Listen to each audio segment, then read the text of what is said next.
출애굽기 15장 22절부터 26절까지 봉독하겠습니다. 모세가 홍해에서 이스라엘을 인도하며 그들이 나와서 수르 광야로 들어가서 거기서 사흘 길을 행하였으나 물을 얻지 못하고 마라에 이르렀더니 그곳 물이 있어서 마시지 못하겠으므로 그 이름을 마라라 하였더라. 백성이 모세를 대하여 원망하여 가로되 우리가 무엇을 마실까 하매 모세가 여호와께 부르짖었더니 여호와께서 그에게 한 나무를 지시하시니 그가 물에 던짐에 물이 달아졌더라.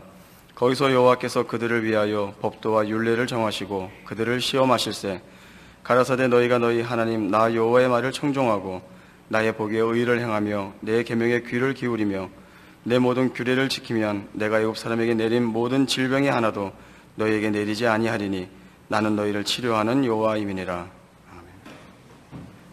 오늘 출애굽기 15장 22절 이하의 내용은 이제 이스라엘이 홍해를 건너 약속의 땅으로 이제 행진하는 그 첫 장면이 됩니다. 그러나 뜻밖에도 이 큰 기적과 감격으로 시작된 구원의 여정의 그 첫 장면은 기대했던 것 같이 만족스럽지 않습니다. 우선 약속된 젖과 꿀이 흐르는 땅이 바로 눈앞에 있지도 않고 거기까지 가는 광야길이 여러 현실적인 이유로 어려움을 주는 그런 지리적인 곳이었습니다. 당연히 이스라엘 백성들의 입에서 불평이 나옵니다. 오늘 그 첫 번째 불평이 먹을 물이 없는 것이었습니다. 물을 구했지만 물이 써서 먹지 못하고 하나님께서 모세에게 나무를 던지게 하여 그 물을 달게 고쳐 먹이셨습니다. 이러한 일은 앞으로 이제 반복돼서 이제 등장을 합니다. 이스라엘은 애굽에서 나온 만족감을 얻지 못한 불평을 계속하게 되고 그리고 그 불평이 계속되는 현실적 환경은 40년이라는 긴 시간 동안 이스라엘 백성이 유랑해야 될 그런 장소와 환경이 되고야 맙니다.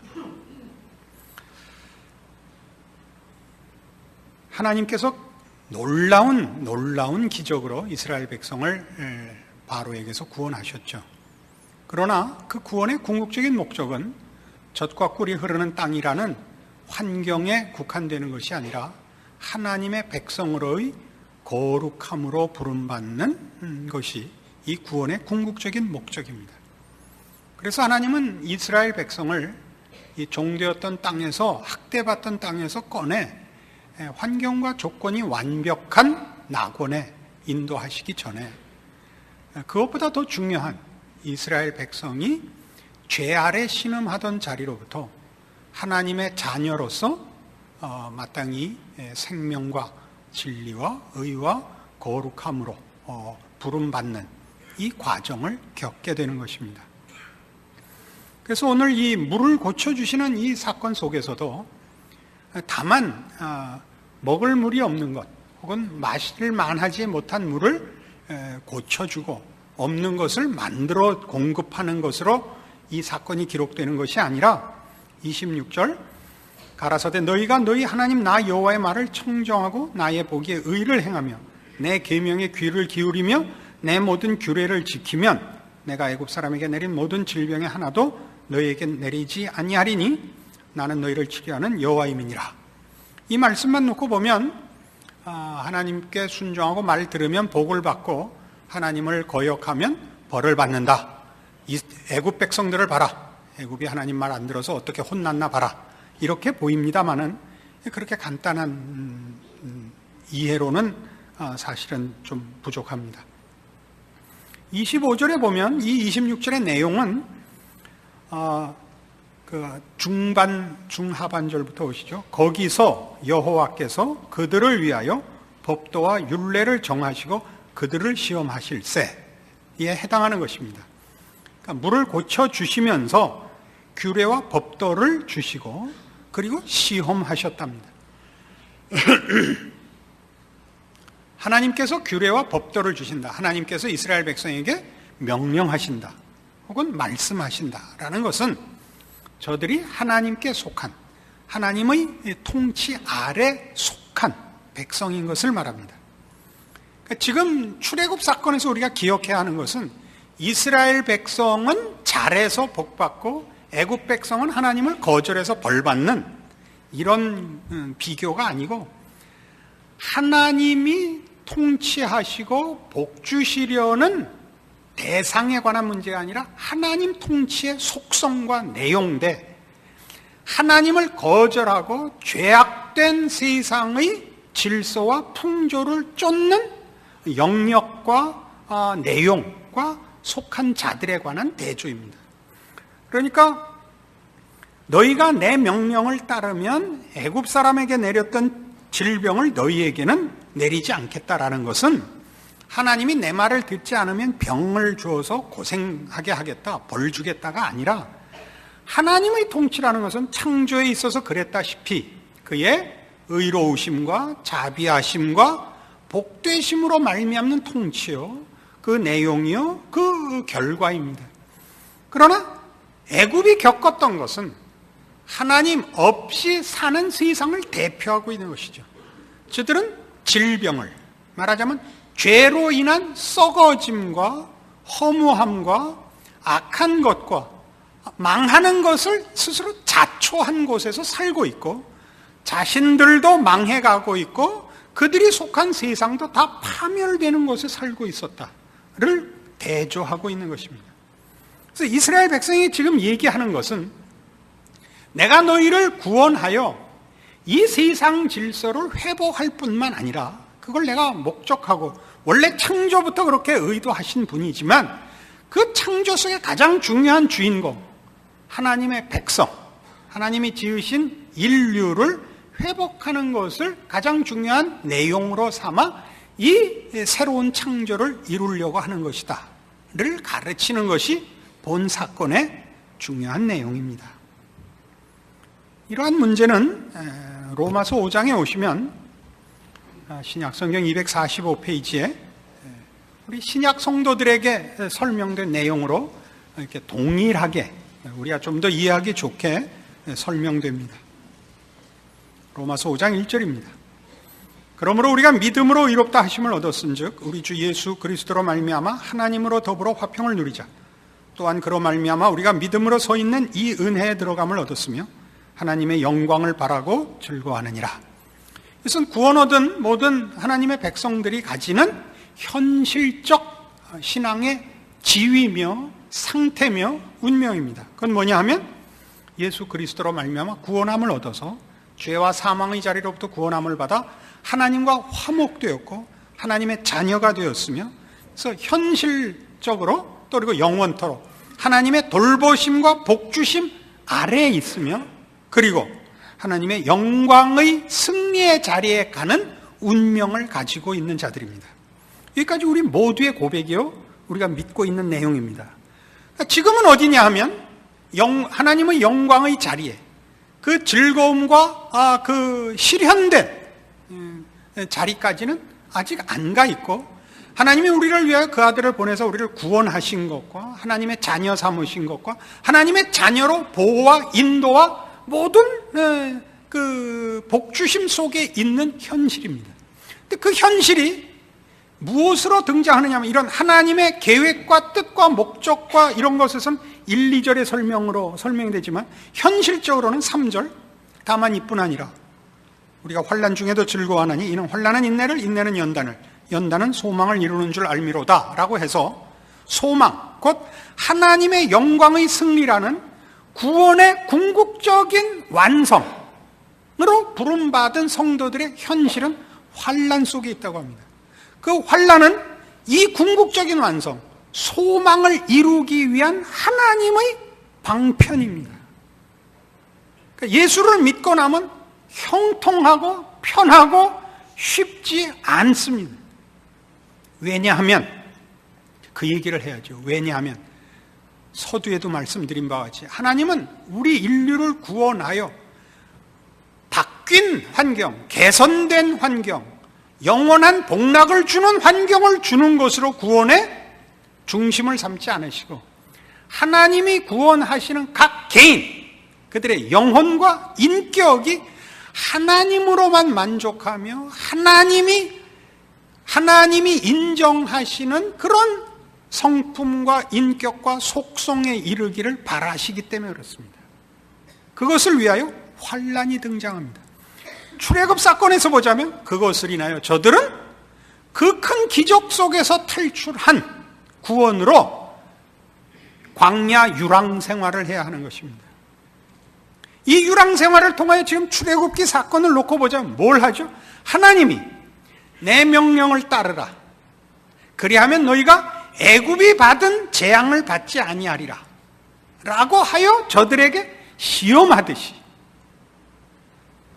환난을 통하여 우리가 하나님의 사람으로 왜 부름받았고 어떻게 부름을 받았고 무엇을 위하여 부름을 받았고 그리고 그것을 하나님이 어떻게 이루시는가를 확인하는 과정을 가지게 됩니다. 현실적으로 우리 모든 성도들이 이런 질문은 다 한 번씩 하는 것입니다. 이런 식의 구원이라면 하나님이 왜 우리를 구원하셨는가? 그런 질문하죠. 그 큰 감격과 그 큰 항복을 받아내신 그 구원인데 성자 하나님을 이 땅에 보내셔서 십자가에 못 박아 죽여 허락한 구원이며 그 아들을 주시기까지 한 사랑으로 항복시킨 감격인데 그 다음이 없잖아요. 세상 속에서 내가 하나님을 믿는 사람으로서 우위를 점하는 게 아무것도 없습니다. 우리가 세상 사람들보다 더 잘나지도 더 가지지도 더 발언권도 꺼내놓고 자랑할 것도 없는 지지고 볶는 인생을 믿지 않는 자들과 동일하게 경험하고 동일한 매일의 삶을 살아야 합니다. 이럴 거면 왜 구했습니까? 그런 질문은, 그런 경박한 질문은 해본 적이 없다. 이런 표정을 지으지. 그래서 는 건 눈치밖에 없어갖고, 애매할 땐 가만히 있는다. 이스라엘 백성이 출애굽 사건에서 계속하는 불평이 뭐죠? 여러분은 결과를 알고 있으니까 이스라엘 백성을 욕하지요. 비응신들. 응? 결국 들어갈 건데, 여호수아 앞장서서 들어갈 건데, 그때 왜 못 들어간다고 비응신짓 해갖고 40년이나. 누가 병신이라는 거예요? 그들이나 우리나 똑같은 소리 하고 있는 거예요. 그들이 뭐라고 그랬죠? 이럴 바에는 뭐 때문에 나왔냐? 애굽에 있는 게 낫지 않느냐? 그 얘기했고 지금도 모두의 성도들이 하는 겁니다. 사실은 기적으로 하나님이 위로하면 맞습니다 했다가 그 다음날 다시 이럴 거면 뭐 때문에 구원하셨습니까? 기도해도 받아주시지도 않으면서 기도는 왜 하라 그러십니까? 이런 불평을, 이런 말하자면 그 말도 안 되는 항변을 성도 모든 사람들이 신앙의 현실 속에서 누구나 합니다. 안 하는 사람들은 뭐냐 하면 그 불평까지도 포기한 겁니다. 해봐야 소용도 없더라 야. 괜히 병신만 되지. 이렇게 된 거예요. 체념을 한다고요. 나중에는. 이게 무슨 싸움이냐. 하나님께서 지금 이스라엘 백성을 시험한다는 건 무슨 얘기냐 하면 저들로 하여금 환경과 조건을 개선시킨 자리로 불러오기 전에 애굽에서 구원하여 하나님의 백성을 삼았지만 사는 것은 애굽과 방불한 곳에 살게 합니다. 그렇게 하여 이 세상의 통치와 이 세상이 약속하는 복과 하나님의 통치와 하나님이 약속하는 복을 대조시킵니다. 우리로 하여금 그 차이를 보게 하며 우리를 부르신 부름, 우리에게 허락한 구원이 무엇을 약속하고 있고 허락된 구원이 어떤 가치가 있는가를 우리로 하여금 모든 세포 하나까지 남김없이 항복하도록 하는 것이 환난이 하는 일이요, 하나님께서 이제 오늘 본문에서 이스라엘 백성에게 하는 시험하신다는 말씀입니다. 우리는 쉽게 생각하죠. 우리가 구원함을 얻고 우리가 가진 바 신앙 고백들의 진실된 것, 그 영원한 것, 그 복된 것들을 우리가 세상 앞에 힘있게 전하여 예수를 믿었더니 이렇게 되더라. 예수를 믿었더니 이렇게 되더라. 예수를 믿었더니 이렇게 되더라. 해서 사람들을 쉽게 불러올 수 있는 것이 우리의 소원이고 그것이 기독교의 힘이라고 믿고 있습니다. 그러나 하나님은 우리에게 말하자면 사회적 지위를 준다든가 무슨 특별한 재능을 준다든가 건강을 준다든가 무슨 부를 준다든가 하는 방식으로 하나님을 증명하거나 예수 믿은 신앙을 설득하는 것을 원치 않으십니다. 왜냐하면 가장 우선적으로는 하나님은 우리 보고 세상을 고치라 그러지 않고 세상 속에서 우리를 불러내서 우리를 완성하는 것이 1차 목표인 탓입니다. 우리가 하나님을 위하여 할 일이 있기 전에 하나님이 우리를 위하여 아직도 일하고 계시고 우리에게 아직도 구원을 이루어 나가고 계십니다. 어떤 구원이요? 하나님의 자녀다운 충만함으로 가는 구원입니다. 이 싸움을 우리는 말하자면 하나님을 믿었더니 모든 소원이 이루어지고 하나님을 믿었더니 모든 문제가 해결되고 하는 식으로 하나님을 믿고 하나님을 항복하고 하나님을 소원하는 정도로는 하나님이 못 참는 겁니다. 여러분 사랑하는 사이가 되면 사랑에 있어서는 조건 때문에 사랑하는 것이 가장 큰 모독이죠. 그죠? 훌륭해서 상대방이 부자라서 그 굉장히 큰 모독입니다. 지금은 이제 좀 나아졌습니다. 제가 젊었을 때는 제가 그 소리를 많이 들었습니다. 제 아내가 그때는 미인이었고 저는 그때나 이제나 보통 이하의 사람입니다. 제 아내에게 이렇게 묻는 사람들이 많아갖고 우리를 속상하게 했습니다. 시댁이 부자신가 보죠? 무슨 말인지 아시겠죠? 겉으로 봐서는 어디도 대등할 조건이 없는데 그렇다면 뭘로 때웠을 거라고 생각을 했다고요? 돈으로 때웠을 거라고 생각을 했다고요. 하나님은 이건 못 참으신다고요. 하나님이 돈을 많이 주시는군요. 이렇게 하나님이 소개되는 건 하나님이 못 참으신다고요. 알아들으십니까? 우리가 이 세상을 살면서 우리는 바로 그런 차원에서 하나님의 백성이 되고 하나님께 복을 받는다는 게 무엇인가를 세상이 우리를 유혹하고 시험하는 것과 늘 대비하는 일상을 살도록 되어 있습니다. 우리는 우리가 옳은 사람이고 하나님이 온천한 만물의 주인이신데도 불구하고 우리가 세상 사람들보다 세상적인 차원에서 더 같거나 더 유능하거나 더 앞서거나 더 높지 않습니다. 뭘 보죠? 그럼 세상에서 뭘 봅니까? 세상에서 권력을 가진 자가 그 권력으로 행복해하는 사람을 보십니까? 거의 없죠. 권력이란 뭐죠? 그 직책을 수행할 수 있도록 주는 수단입니다. 그러나 권력으로 책임을 지는 사람은 거의 없고 권력만 쓰죠. 우리 논어에 나오는 이야기로 알고 있습니다마는 강자란 어떤 사람이라고요? 자기를 이기는 사람이라고요. 그러나 우리 세상 속에서 뭘 보냐면 힘을 가지면 복수를 하지 힘을 가지고 남을 돕는 사람은 없습니다. 여기서 없다는 건 물론 너무 과한 표현일 수 있습니다. 돕는 사람도 있습니다. 자기 잘난 맛에 돕습니다.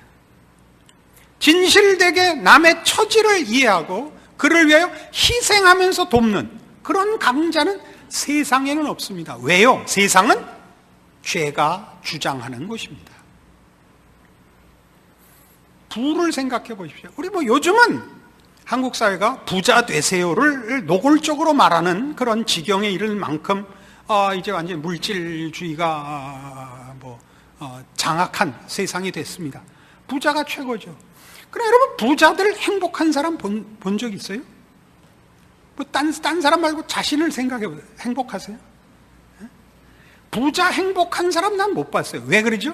어느 부자도 자신이 부자라고 생각하지 않습니다. 왜 그렇죠? 아무리 가져도 부족하다고 느낍니다. 왜 부족하다고 느껴요? 그것으로 만족이 안 오기 때문입니다. 그 논어에서 나온 얘기 한 번 더 인용하죠. 부자란 자족하는 사람이라. 자족하는 사람입니다.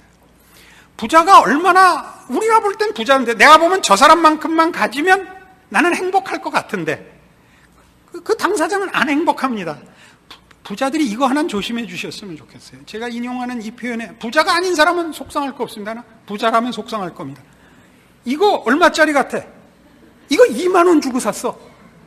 부자는 그러면 안 됩니다. 2천만 원짜리 옷 입으십시오. 우린 그 불만이 없습니다. 대신 밥값은 좀 내주십시오. 내 차 중고야. 1200cc짜리 폰이 마이너스 1이야. 아니요, 벤츠 타세요. 벤츠 6천 타시고 밥 한번 사주세요. 부자는 그게 부자예요. 그럼 행복해요. 부자인데 뭐 때문에 아끼고 사세요? 부자로서 누리세요.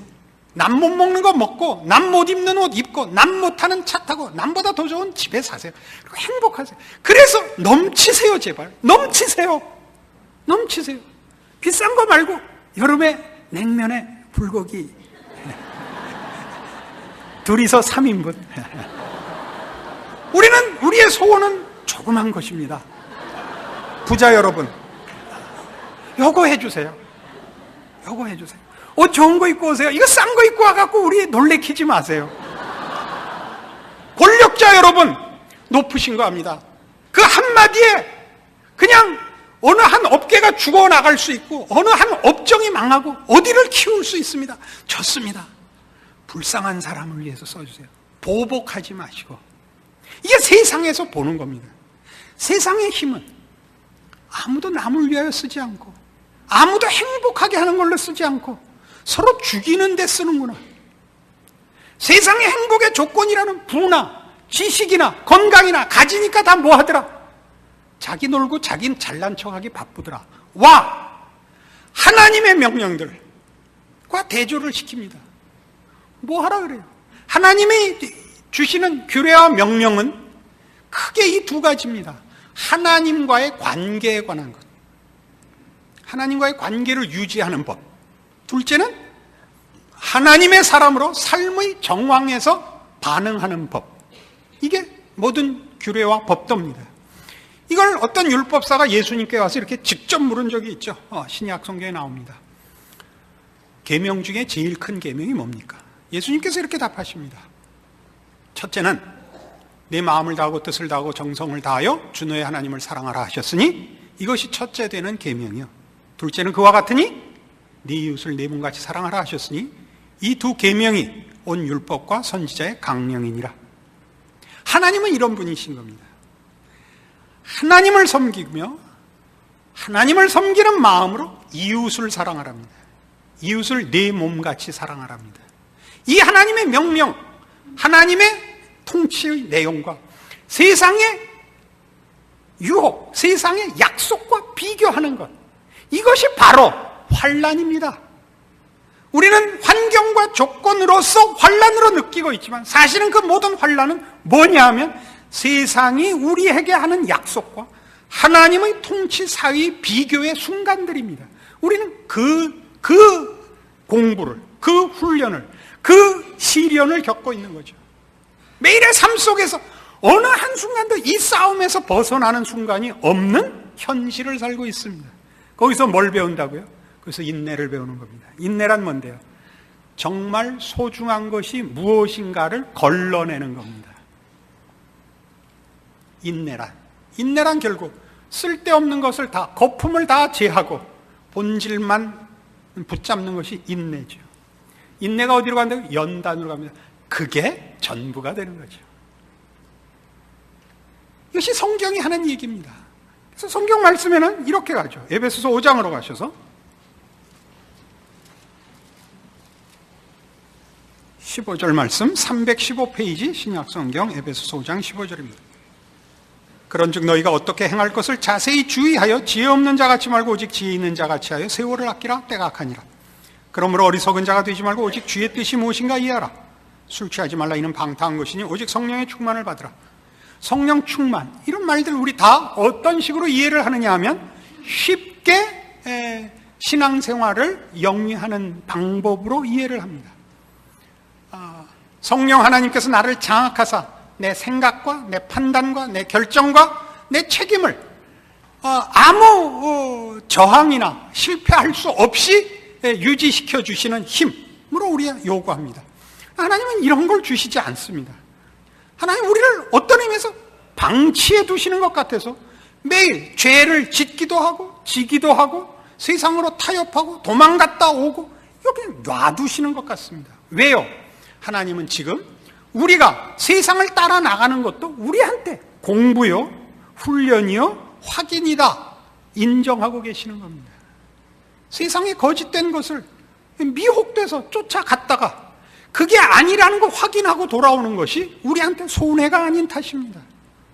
그래서 이 성령 충만은 하늘로부터 오는 신적 강압이거나 신적 장악이 아니고 우리가 기꺼이 우리를 하나님께 내어 맡기며 하나님께 우리를 위탁하는 직경지를 말합니다. 그게 어떻게 오느냐 하면 다시 보세요. 15절. 그런즉 너희가 어떻게 행할 것을 자세히 주의하여 지혜 없는 자같이 말고 오직 지혜 있는 자같이 하여 세월을 아끼라. 때가 악하니라. 일단 뭐예요? 삶 속에서 배우는 것들이죠. 뭘 배워요? 세상과 세상이 약속하는 것과 그 통치의 내용과 하나님의 약속과 하나님의 통치와 약속을 비교하여 배우는 것이죠. 우리가 얻은 구원, 우리에게 허락된 약속이 얼마나 귀한 것인가, 어떻게 비교할 수 없이 복된 것인가, 세상은 얼마나 거짓되며 헛되며 하나님의 명령들은, 아니 그의 통치는, 그의 구원은 복되고 사모할 만한가를 배우죠. 그래서 어떻게 하라 그래요? 어리석은 자가 되지 말고 오직 주의 뜻이 무엇인가 이해하라. 이런 비교와 이해와 판단과 선택과 이런 납득과 결단이 이 환난 속에서, 이 유랑 생활 속에서, 우리 일상 속에서 만들어지고 있는 것입니다. 이것이 신자들이 구원 얻었기 때문에 하나님의 인도하심 속에서 자라나가는 현실입니다. 그러나 우리는 그 속이 말하자면 뚜렷한 결과가 확고히 서지 않는 과정이라는 사실 때문에 고민하며 실수하며 실패하며 방황하는 것 때문에 우리는 그것이 신앙이 아니라고 생각하고 하나님이 응답하시지 않는다고 생각하고 나는 특별한 존재가 아니기 때문에 이런 방황이 있다고 그렇게들 낙심하게 되는 것입니다. 그렇지 않다는 얘기를 확실히 하는 것입니다. 그 벤허라는 영화를 보셨죠? 벤허라는 영화는 그 벤허가 주인공이죠. 찰턴 헤스턴이 그 역을 맡았는데, 찰턴 헤스턴은 전편에 걸쳐서 딱 하나의 연기밖에 한 게 없습니다. 이러는 있는 대로 힘써갖고 막 처절해하는 거 하나 외에는 한 게 없습니다. 그 정말 잘한 사람은 메살라죠. 메살라는 그 악역을 너무 잘해서 메살라 덕에 이제 베너가 살았죠. 그래도 하여튼 베너가 주인공인 겁니다. 그 또 하나의 조욕이 있죠. 그 이제 메살라 때문에 그 집안이 다 망하고 노예로 끌려가는데 메살라가 시켰겠죠. 이 죄수는 혹독하게 다뤄라. 그래서 고생해서 가는 그 노예선으로 가는 길 동안에 여정에 고단한 게 이루 말할 수가 없는데 물을 먹는 자리에 우물에 도착했는데 물을 못 먹게 하지 않습니까? 예수님께서 물 떠 먹이는 장면이 나오고 그 간수가 그놈한테는 물 주지 말래니까 하고 예수님하고 얼굴이 딱 마주치자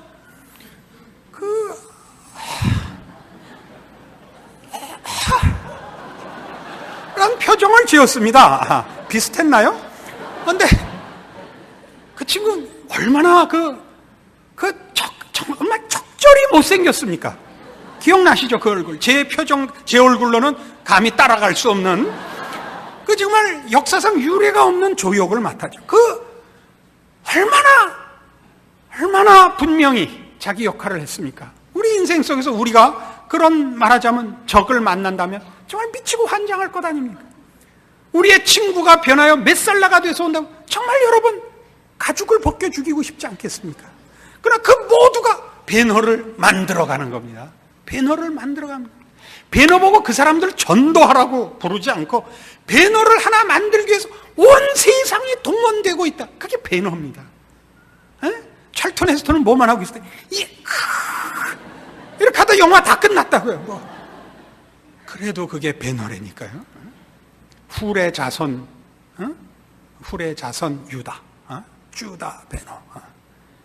우리가 지금 그렇게 하나님의 구원과 복주심의 주인으로서, 최고의 목적 대상으로서 우리의 인생이 펼쳐지고 있는 것입니다. 왜 이놈의 세상이 이렇게 어렵고 하나님은 나에게 응답 안 하시는가? 아니라니까요.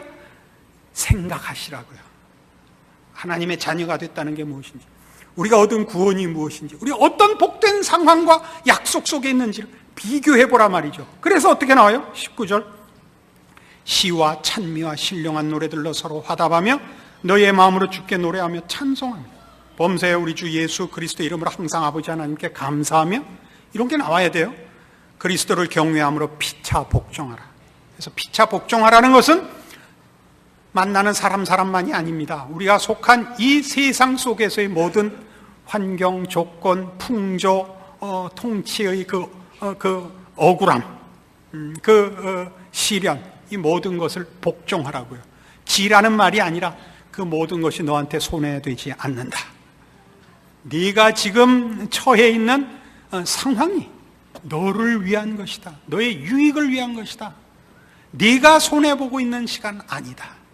이게 성경이 가르치는 것입니다. 신자된 인생의 자랑스러운 것과 어느 순간, 어느 한 경우도 하나님이 개입하시지 않은, 준비하시지 않은, 함께 하시지 않는 순간과 상황이라는 것을 없다는 이 성경의 가르침이 여러분들로 하여금 여러분의 삶의 모든 정황에서 이 하나님의 자녀된 기쁨과 승리를 누리게 하는, 빼앗길 수 없는 여러분의 무기요 믿음이 되시기를 원합니다. 기도하십시다. 하나님 아버지 은혜를 감사합니다. 하나님이 우리 아버지시고 우리 하나님이 우리를 지금 여기서 기르고 계십니다. 저 다윗의 고백처럼 여호와는 나의 목자시니 내게 부족함이 없으리로다. 그가 나를 푸른 초장에 인도하시며 쉴 만한 물가로 인도하시는도다 라는 고백이 참으로 우리 것입니다. 세상은 싸우고 세상은 해하며 세상은 삼키지만, 그러나 그 모든 것이 우리에게는 오직 유익이 될 뿐이요, 우리 안에서 죄를 뽑는 것이요, 헛된 것을 제거하는 것이요, 하나님의 사람으로만 순결하게, 진실하게, 그리고 충만하게 되어가는 과정임을 믿습니다. 이 믿음으로 하나님의 사람으로 하루하루를, 매 순간을 소중하게 믿음을 지켜 충성되이 자기 자리를 지키며 사는 우리들 되게 하여 주시옵소서. 지금은 우리 주 예수 그리스도의 은혜와 하나님 아버지의 극진하신 사랑과 성령님의 교통하심이 하나님을 의지하여 사는 인생의 복된 나날들을 승리하며 살리라 약속하고 돌아가는 심령들 위해 영원토록 함께 있을지어다. 아멘.